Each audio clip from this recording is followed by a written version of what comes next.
Hola, ¿qué tal? ¿Cómo están, queridos amigos? Un gusto reencontrarnos otra vez para repasar esta apasionante lección que toca el tema de la misión de Dios, nuestra misión, nuestro rol en esa misión de Dios, y que vamos recorriendo distintas partes de la Biblia que van confirmando esta tarea que Dios nos ha encomendado y en la cual Él interviene. En todo caso, nosotros contribuimos de alguna manera.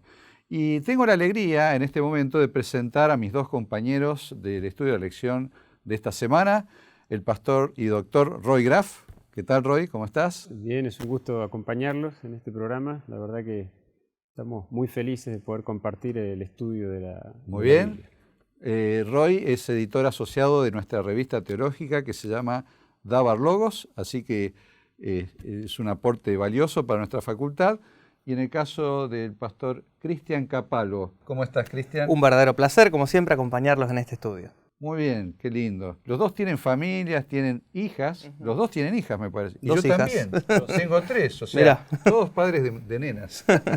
Bueno, y Cristian, además quiero aclarar que es el director de la Misión Estudiantil del Plata, que es el área misionera de la Facultad de Teología. Todos los sábados salen los alumnos de teología a visitar distintos lugares, quizás dos palabritas. Sí, es el lugar donde los alumnos de la Facultad de Teología ponen en práctica muchas de las cosas que aprenden en las diferentes materias en la facultad, trabajan en conjunto con la iglesia local, básicamente en la predicación en diferentes ciudades.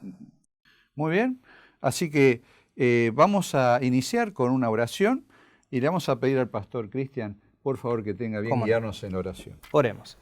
Buen Dios y Padre nuestro que estás en el cielo, Señor, te agradecemos la oportunidad que tenemos de estar aquí y de poder estudiar un poquitito más profundamente tu palabra. Te pedimos, Señor, que puedas dirigir nuestros pensamientos, que el Espíritu Santo dirija este momento de estudio y de reflexión y por sobre todas las cosas que podamos estar convencidos de que hemos escuchado tu voz. Lo rogamos esto, lo pedimos en el nombre de Jesús. Amén, Señor. Amén. Amén. Bueno, estamos, decíamos hace un momento, estudiando la lección de esta semana, que se titula Compartir la misión de Dios. El versículo que nos toca esta semana dice, un mandamiento nuevo les doy, que se amen unos a otros, que se amen así como yo los he amado. En esto conocerán todos que ustedes son mis discípulos, si se aman unos a otros. Bueno, y este versículo nos introduce a una forma, digamos, o una característica de cumplir la misión, que es a través de un servicio solidario y me animo a decir hospitalario, ¿no es cierto? O sea, esto de ser receptivo de personas que por ahí necesitan ser recibidas, atendidas, que están de paso, por ahí puede ser. Y ponemos el caso de Abraham. ¿Cómo fue el uso de la hospitalidad en Abraham en el cumplimiento de la misión, Roy? Bueno, este es un asunto muy interesante. Para eso es bueno entenderlo en el contexto en el que está Abraham. Aún en la actualidad, en el Oriente, en el Medio Oriente, en el Cercano Oriente, la hospitalidad es un valor muy apreciado, ¿sí? Especialmente en zonas, digamos, no urbanas, no muy occidentalizadas, es un valor muy apreciado. Y Abraham es consciente de eso, probablemente está ubicado en un lugar bastante estratégico, y entonces tiene la posibilidad, a través de la hospitalidad, que era algo generalmente muy bien aceptado, claro, de hecho bienvenido, ¿verdad? Esperable. Esperable, estar allí atento para, para cualquier persona que pasara y que necesitara descansar, necesitara agua, necesitara comer, ¿sí? Da la impresión, incluso la lección lo sugiere, que parece como que Abraham está como alerta, sí, no es que alguien para, esquivando le golpea las palmas de la tienda y le dice, hey, disculpe, tiene un vasito de agua. No, sino que él está afuera, está como atento. Es interesante la actitud de Abraham, listo para ver qué se puede hacer. Y esto, bueno, si uno conoce el relato sabe lo que pasa, pero además hay una apreciación de lo que ocurre acá que probablemente la vemos reflejada, por ejemplo, en el Nuevo Testamento, en Hebreos 13:12, donde se dice que algunos sin saberlo hospedaron ángeles. Por lo menos inicialmente Abraham lo que ve son 3 personas que se acercan, no puede imaginar eso, ¿no? Hay un comentario interesante de Elena de White, esta comentadora, donde ella incluso dice que después, bueno, él descubre que había uno que podía incluso ser adorado, ¿no?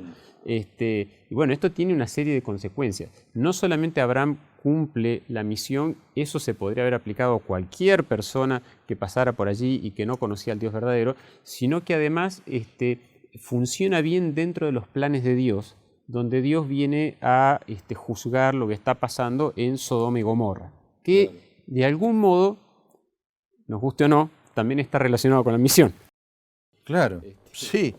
Bueno, y de paso, dentro de las culpas de Sodoma, ¿no?, que nosotros hablamos de los sodomitas y enseguida lo asociamos con la homosexualidad, pero tendría que ver con la falta de hospitalidad también de los habitantes de Sodoma, ¿no?, en contraste con la actitud de Abraham. Correcto, sí. Bueno, la experiencia de Lot, ¿no?, que vemos narrada también allí en Génesis, efectivamente hay toda una situación justamente en torno a la hospitalidad, ¿no? Donde, bueno, eso es un relato tortuoso, triste, feo, pero que efectivamente nos muestra una realidad que está en agudo contraste con la forma en que Abraham trata con las personas que no conoce y que se acercan de pronto a su tienda, al lugar donde él está viviendo, ¿no? A ver, y Cristian, siguiendo con la historia, una historia realmente apasionante, ¿qué nos puede enseñar el amor de Abraham por los habitantes de Sodoma y Gomorra? Porque uno podría decir, bueno, pongamos, yo sé los de tal pueblo, no quiero saber nada, pero él está de alguna manera interesado en esas personas, las conoce también, son vecinos entre comillas. ¿Qué nos revela esto? Sí, primero que nada tenemos que decir que mucho se dice, ¿no?, acerca de los habitantes de Sodoma y Gomorra, mucho podemos opinar, ¿no?, acerca de ellos, hay muchas características no precisamente buenas, ¿no?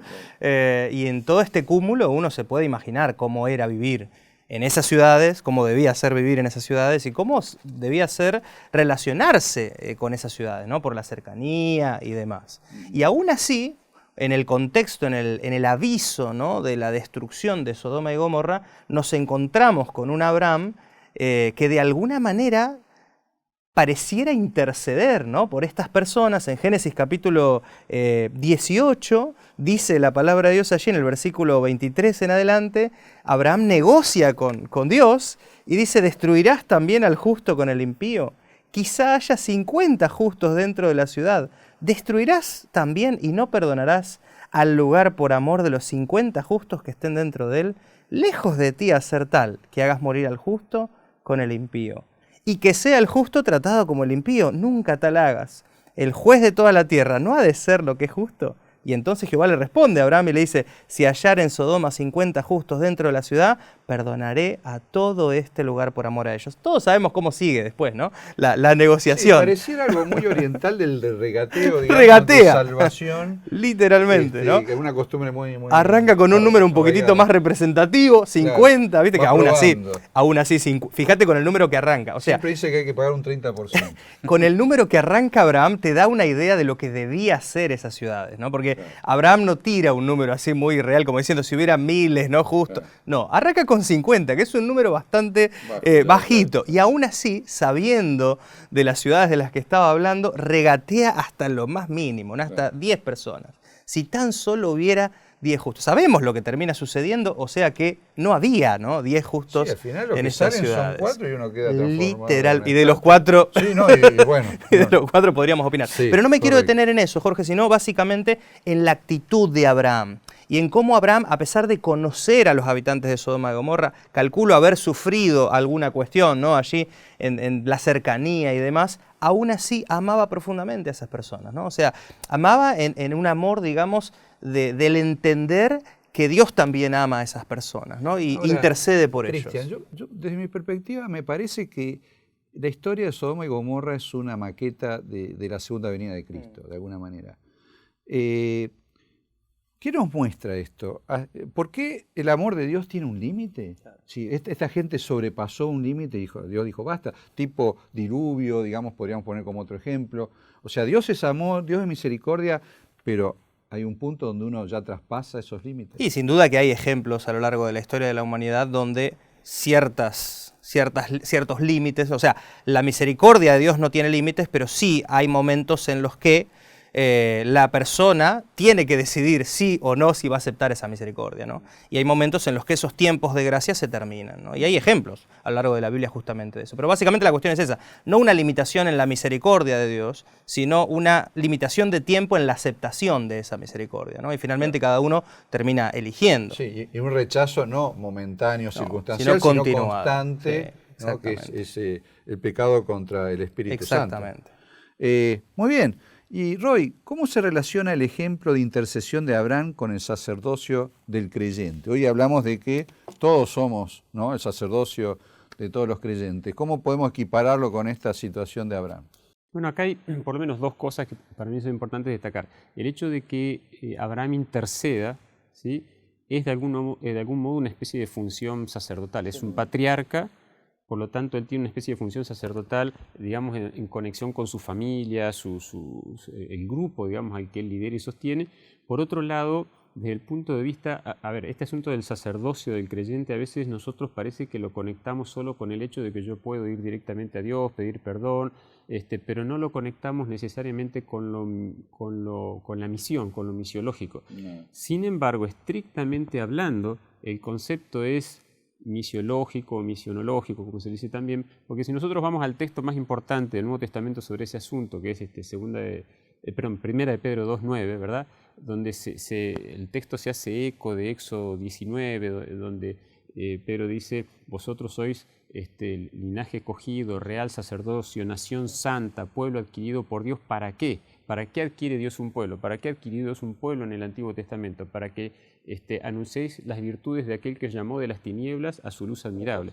Entonces, el propósito fundamental del sacerdocio es ser colaboradores con Cristo, que intercede por nosotros delante del Padre, pero donde nosotros le extendemos esa posibilidad de ser beneficiarios del sacerdocio de Cristo a otras personas, siendo nosotros de alguna manera colaboradores con Cristo en su tarea sacerdotal. Podríamos decir que así como Dios en el Antiguo Testamento elige un pueblo en función de otros pueblos, cuando Dios nos llama en función de otras personas también. Exacto. Por eso dice Elena de White que cada persona nace en el reino de los cielos como un misionero. Cada aquel que acepta a Cristo nace en el reino de Dios como un misionero. Porque el sacerdocio del creyente es un sacerdocio esencialmente misionero. Y esto es lo que es interesante. O sea, Abraham intercede por un grupo de personas que no saben que tienen un intercesor, de paso interesante, porque después está este asunto interesantísimo de la oración intercesora, que por ahí uno ha escuchado a alguno diciendo, no hay oración intercesora en la Biblia, o solamente vale cuando la persona por la que se está orando sabe. Sería lo ideal, que la persona por la que se está orando sepa que se está orando por ella, pero a veces no es factible. O sea, en este momento Dios se presenta, habla con Abraham y le dice: bueno, voy a ir a ver lo que está pasando en Sodoma y Gomorra, y bueno, si confirmo lo que pienso, se acabó. Y entonces Abraham no tiene tiempo de ir a decirle a sus señores: por favor, a ver si nos ponemos un poco en orden. No sabe lo que le va a pasar. No sabemos qué va a pasar. No hay 40 días como en Nínive, ¿verdad? Ahora hablamos con el Señor, nos jugamos. Es que quizás anteriormente hubo muchas oportunidades, ¿no? Por supuesto. Era un extremo. Pero digamos, él ora y ora por esa gente en base a lo que él ve, lo que sabe, y bueno, esa es parte de su tarea. Es parte del cumplimiento de la misión que Dios le ha encomendado a Abraham, ¿no? Ser un mediador, ser un intercesor y ser un intercesor misionero. De hecho, es un poco la figura de Cristo también, ¿no? Mediando e intercediendo por nosotros. Pero no debe haber sido fácil, digo yo, ¿no? No debe haber sido fácil para Abraham interceder conociendo, ¿no?, lo que era, o sea, conociendo la realidad de Sodoma, conociendo y aún así, aún Dios, Cristo, que nos conoce al límite, ¿no?, aún así intercede por nosotros, ¿no? Entonces es la misma figura. Claro. Muy bien, Cristian. Indudablemente que en esto de la misión nosotros no podemos manipular, o sea, no debiéramos manipular, ni forzar, ni digamos, presionar para que una persona acepte a Cristo o la gracia de Cristo. Pero en todo caso, entonces, ¿cuál debiera ser nuestra motivación? Si no vamos a usar estos instrumentos que secularmente y la fuerza del mal utilizan todo el tiempo, pero nosotros no. ¿Cuál es nuestra motivación entonces? Claro, el éxito o los resultados inmediatos no debieran ser nuestra motivación porque no dependen directamente de nuestro esfuerzo o de nuestras técnicas, sino básicamente de la decisión de las personas, ¿no? Entonces, encontramos un poquitito esto en algunas de las historias que estamos estudiando en estas lecciones. La destrucción de Sodoma y Gomorra es un poquitito esto también, ¿no? Un esfuerzo intercesor que uno podría decir, bueno, el resultado quizás no es el más exitoso de todos. Hay una especie de paralelismo allí entre Génesis 18 y Génesis 19, con Abraham y con Lot, con las visitas, ¿no?, que ellos reciben, pero de alguna manera los resultados son la destrucción de las ciudades. Como decíamos hace un ratito, solamente se salvan 4 personas en un principio, de esas, o sea, salen 4, solo se salvan 3, ¿no? Solamente. Entonces, de alguna manera, tenemos que entender que no siempre el resultado es positivo a pesar de los mejores esfuerzos del misionero. Es imposible no linkear esto con el relato del diluvio, ¿no? Con un Noé trabajando y predicando durante 120 años sin convencer a nadie prácticamente. Ni siquiera lo que construyeron el arca. ¿Por qué no la construye? Él le paga a gente para construir el arca y después no entra. Literalmente. Entonces, a lo que voy es, entendiendo esta realidad y entendiendo cómo se sucedieron estos hechos, tenemos que entender que nuestra motivación no debiera estar, obviamente como no podemos forzar a las personas, en las decisiones que puedan surgir inmediatamente, sino en la misión como tal, porque es lo que nos da un sentido, es lo que nos da un propósito, como bien decía Roy hace un poquitito, el entender que la misión misma es mi propósito y no los resultados, ¿no? Porque los resultados son trabajo del Señor, claro, y del libre albedrío de las personas, ¿no? Pero básicamente del Señor. Entonces, si yo entiendo que los resultados no son mi parte, sino que mi propósito es el cumplimiento de esa misión, entonces esa debiera ser mi actitud y eso es lo que me debería motivar en el día a día. Trabajar porque es el propósito de Dios para mi vida. Predicar por testimonio, ¿sí? Porque es el propósito, aunque parezca que todos mis esfuerzos pareciera que no sirven de nada. Sí, ¿no? Trae un poco de frustración esto. Sin duda. Uno se esfuerza, dedica tiempo, pero a veces esto de servir a Dios, de cumplir con la misión, tiene un costo también para uno, que tiene que estar dispuesto a pagar. Que tiene que estar dispuesto a pagar. Un poco hablábamos en la lección pasada de salir de la zona de confort, ¿no? Pero bueno, el resultado finalmente lo dejamos en la mano de Dios, porque es obra del Espíritu, como vos bien decías, también tiene que ver con la decisión y la voluntad de la persona. Ahora, Roy, ¿cómo se conecta el castigo de Dios sobre Sodoma y Gomorra con la misión? Bueno, un poco lo que hablábamos recién, ¿no? Sí, exactamente. Miren, y acá podemos conectar incluso un poquito con esto que se mencionó antes del tema del amor de Dios. Ahí tenemos a veces algunas confusiones. Nosotros a veces decimos, por ejemplo, que el amor de Dios es incondicional, y eso es verdad hasta cierto punto. Es decir, Dios nos ofrece su amor sin condiciones previas. Menos mal que es así, porque si no, como pecadores no tendríamos ninguna esperanza. O sea, yo no tengo nada que ofrecerle a Dios a cambio. O sea, Dios que no me puede decir, mira, yo te voy a dar mi amor y te salvo, pero vos primero tenés que llegar a tal o cual situación. No, Dios conoce nuestra condición y nos ofrece su amor y entrar en una relación de amor con Él sin condiciones previas. Pero al mismo tiempo, algo que a veces nos cuesta entender es que en la Biblia el amor de Dios es pactual. En otras palabras, Dios cuando nos ofrece entrar en una relación con Él, nos dice, no importa lo, o sea, importa lo que hiciste antes, en el sentido de que justamente por eso Dios nos ofrece su ayuda, porque nosotros necesitamos un Salvador. Pero digamos, no es que Él me pide, bueno, necesitamos que cumplas tal o cual condición previa. Pero una vez que entramos en esa relación con Él, Dios tiene determinadas condiciones. O sea, no puedes seguir igual que antes. Exactamente, yo no puedo seguir igual que antes. Tiene que haber un cambio. Eso no significa que el cambio es instantáneo en el sentido de que llego a una especie de grado de perfección instantáneo o algo así. No, hay un progreso, está la vida de santidad, pero bueno, ese progreso implica que yo voy aceptando las condiciones de Dios que son para mi bien, o sea, no es algo que Dios me está pidiendo para mi perjuicio, y si nosotros quebrantamos esa confianza y por lo tanto ponemos en tensión esa relación con Dios y no pedimos perdón, entonces algo está pasando acá, ¿no? Entonces hay un problema. Por ahí algunos hablan de que muchos aceptan a Dios como Salvador o a Jesucristo y no como Señor. Señor. Y eso, ¿no? Que el Nuevo Testamento habla de Jesucristo como Señor tanto más que de Cristo como Salvador. Claro. Pero bueno, a veces uno lee la parte que le resulta más cómoda, digamos, ¿no? Y entonces, cuando nosotros hablamos de digamos así, el contexto de nuestra lección, nosotros vemos que Abraham intercede por Sodoma y por Gomorra, pero en definitiva hay una situación que tiene que ver con las elecciones, lo que decíamos de recién, de la gente de Sodoma, que finalmente Dios dice, bueno, ok, es la decisión de ustedes, es la decisión de ustedes. Por eso, y en ese punto hay una especie de condición, donde Dios respeta las decisiones que ellos han tomado. Y por lo tanto, eso implica que va a haber una consecuencia. Las decisiones tienen consecuencias. Claro, porque en el caso de Sodoma y Gomorra, siquiera uno ve que Dios interviene, digamos, ese fuego que desciende del cielo, claramente no es casualidad, es obra divina, pero muchas veces el actuar de Dios simplemente, bueno, ese es el camino que querés seguir, seguilo. Exacto. Y hacete cargo de tus consecuencias. O sea, simplemente Dios ya no interviene porque lo rechazaron y ahora cada uno se tiene que hacer cargo. Sí, por supuesto. También, digamos así, a veces Dios necesita poner ciertos límites al mal.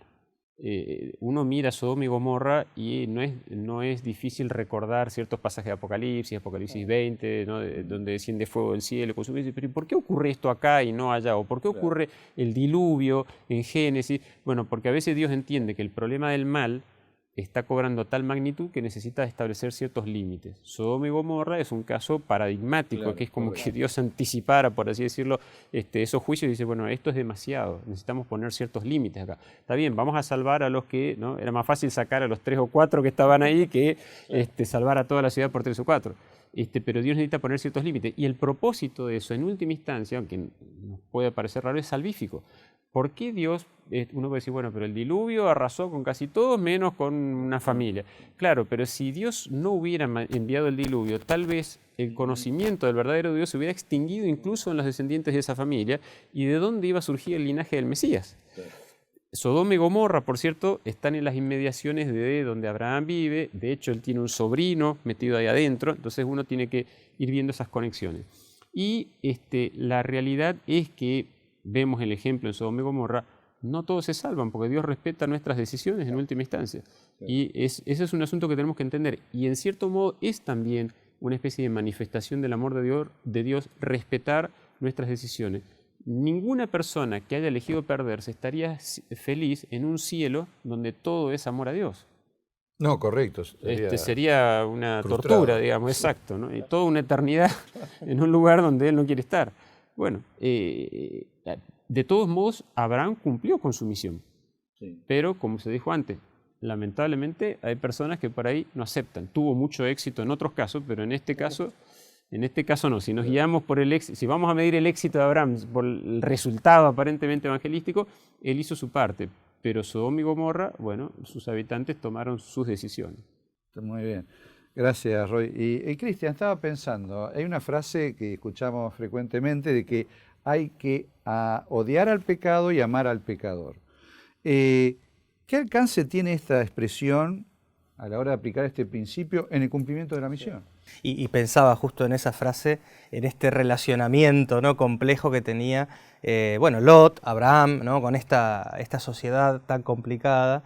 Cómo aplicar esa frase, ¿no? Decir, bueno, obviamente no comprometer mis principios con el pecado, pero al mismo tiempo cómo hacer para compartir el amor de Dios en situaciones y contextos tan frustrantes, ¿no?, en los que finalmente uno pareciera que predica o comparte o quiere y no hay respuesta del otro lado, ¿no? Y literalmente no hay ningún tipo de respuesta. Hay una cita en el libro Patriarcas y Profetas, página 135 de Elena de White, que dice: el espíritu de Abraham fue el espíritu de Cristo. El mismo Hijo de Dios es el gran intercesor en favor del pecador. Quien pagó el precio de su redención conoce el valor del ser humano. Al sentir por el mal un antagonismo que solo puede existir en una naturaleza pura e inmaculada, Cristo manifestó por el pecador un amor que solo la bondad infinita podía concebir.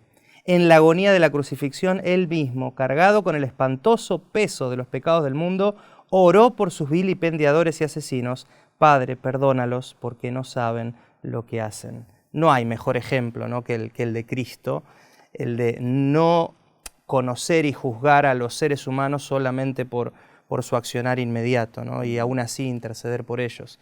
De alguna manera debiera haber en nosotros, como dice de paso Filipenses capítulo 2, versículo 5 en adelante, ese mismo sentir, ¿no?, ese mismo sentir que hubo también en Cristo Jesús, que estuvo dispuesto, ¿no?, a dejarlo todo con tal de ¿no?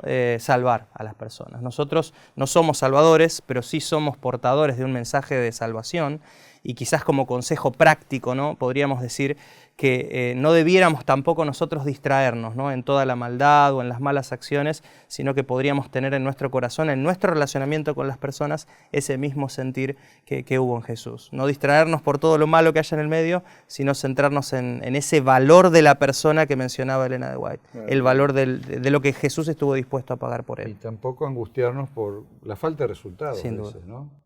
Que son una satisfacción indudablemente, pero que no siempre está. Pero finalmente el cumplimiento de la misión es nuestra satisfacción. Y la persona en su interior decidirá y el Espíritu Santo hará su obra. Exacto. Y finalmente será esa decisión la que marque el futuro de esa persona, ¿no? Bueno, muchas gracias, Roy, por habernos acompañado. Muy clara la explicación. Muchas gracias, Cristian, también por esta aplicación práctica que ojalá todos con la ayuda de Dios podamos aplicar a nuestra vida. Y a nuestra audiencia, queremos agradecerle también por habernos acompañado en el estudio, repaso de esta lección, y deseamos que Dios los bendiga y que próximamente podamos encontrarnos para seguir este sendero que hemos iniciado con esta lección de este trimestre, la misión de Dios, mi misión. Que Dios los bendiga.